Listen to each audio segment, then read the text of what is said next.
গতিকে তেনেস্থলত ময়ো নিজকে কিন্তু তথাপিও দুখী অনুভৱ কৰিছোঁ যে মৃত্যুৰ আগলৈকে ৰাজীৱ শদিয়াৰ বিষয়ে মই সিমান নাজানিছিলোঁ। আজিৰ দিনত য'ত সস্তীয়া ফেচবুকৰ বাতৰিবিলাকে শিৰোনাম বুটলিবলৈ সক্ষম হয়, তাত তেওঁলোক প্ৰচাৰ প্ৰসাৰৰ পৰা বহুত দূৰত থাকে। তেওঁলোকে সেই পপুলাৰিটি পোৱা নাই। ছাত্ৰভাৱে তেওঁ এটা সস্তীয়া গান বনায়ো পপুলাৰিটি ল'ব পাৰিলে তেওঁ কৰা নাই। তেওঁ অকল এটা লক্ষ্য লৈ কাম কৰিছে, আৰু লক্ষ্য লৈ কৰা মানুহজনহে আচলতে শিল্পী হয়।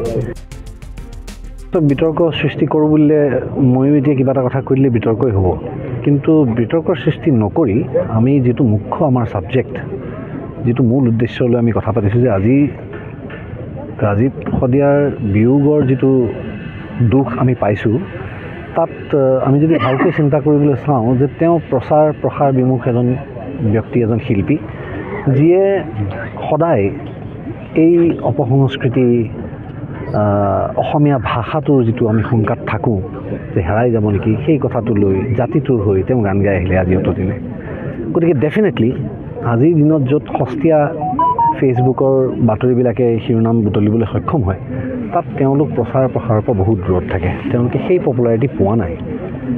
মোৰ দুখ লাগিছে আজি এইটো কথাত যে আমি এজন শিল্পীক হেৰুৱালোঁ আমাৰ মাজৰ পৰা, আৰু ইমান কম বয়সতে তেওঁ আমাক এৰি থৈ গুচি গ'ল। মোৰ সাংঘাতিক দুখ লাগিছে, আৰু তাতোকৈ বেছি মই নিজকে আচলতে অলপমান দুখী অনুভৱ কৰিছোঁ যে মই বাৰু ফেচবুক বৰ চাই থকা মানুহ নহয়, ছ'চিয়েল মিডিয়াৰ লগত বৰ টাচত নাথাকোঁ। আপোনালোকে মোৰ প্ৰফাইলকেইটা দেখিলেও গম পাব যে মই কেতিয়াবা দুমাহৰ মূৰত এটা পষ্ট দিওঁ, তাকো কিবা এটা দিবলগীয়া থাকিলে, ক'বলগীয়া থাকিলে, নহ'লে এই যে নিয়মীয়াভাৱে যে দুটাকৈ পষ্ট ডেইলি দিব লাগে ফলোৱাৰ বঢ়াবলৈ, সেই কামটো মই আজিলৈকে কৰিব পৰা নাই।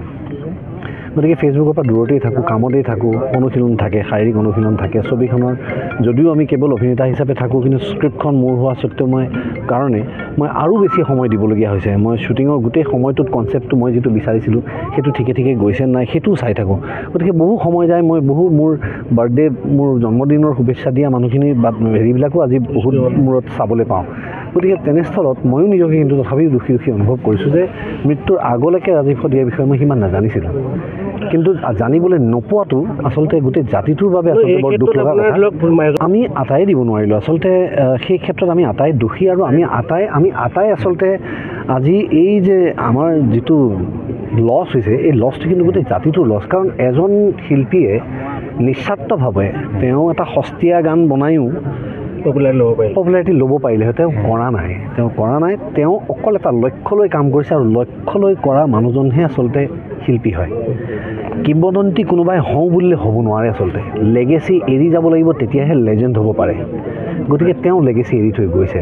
গতিকে তেওঁৰ মৃত্যুত মই গভীৰ শোক প্ৰকাশ কৰিছোঁ, আৰু মই নিজকেও ইয়াৰ মাজত মই দুখী পাইছোঁ যে ময়ো তেখেতৰ বিষয়ে বৰ নাজানিলোঁ, আচলতে গম নাপালোঁ।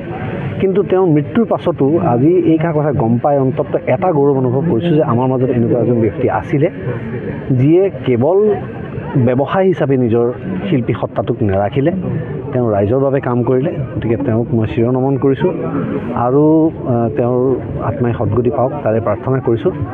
আৰু শেষত আমাৰ আটাইৰে কাৰণে আচলতে সাংঘাতিক ধৰণৰ এটা দুখৰ খবৰ। গতিকে তেওঁৰ পৰিয়ালবৰ্গলৈও মই মোৰ সমবেদনা জ্ঞাপন কৰিছোঁ, আৰু আশা কৰিছোঁ যে আমি আগলৈ শিল্পীসকলে যিয়ে নিস্বাৰ্থভাৱে কাম কৰি যায়, তেওঁলোক মৃত্যুৰ আগতে যদি আমাৰ পৰা এইখিনি মৰম পালে হয়, তেতিয়া হয়তো তেওঁলোকে মৃত্যুৰ আগতো কোনো ধৰণৰ আক্ষেপ, কোনো ধৰণৰ হেৰি লৈ মনত নগ'ল হয়।